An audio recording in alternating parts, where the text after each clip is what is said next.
এবার রাতে নয়, দিনের বেলা রেশন ডিলারের ঘরে চুরি করল চোরের দল। নগদ টাকা ও স্বর্ণালংকার চুরি করে নিয়ে গেল চোরের দল।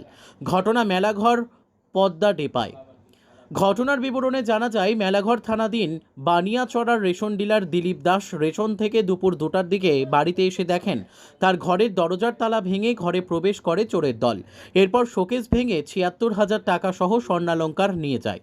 এই ঘটনার পরিপ্রেক্ষিতে মেলাঘর পুলিশ এসে পুরো ঘটনার তদন্ত শুরু করে, যদিও এর আগেও তার বাড়িতে আরেকবার চুরি হয়েছিল।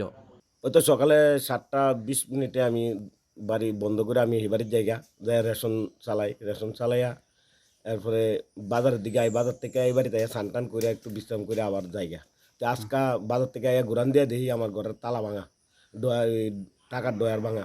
কয়টা বাজবে ওই সময়? এই সময় বাজে 15-2টা, আচ্ছা, 15-2টার সময় আয়া দেখি এই অবস্থা। ঘরে ঢুকিয়ে দেন কি? হ্যাঁ, ঘরে দেয়া দেয় টাকা টুকা নাই।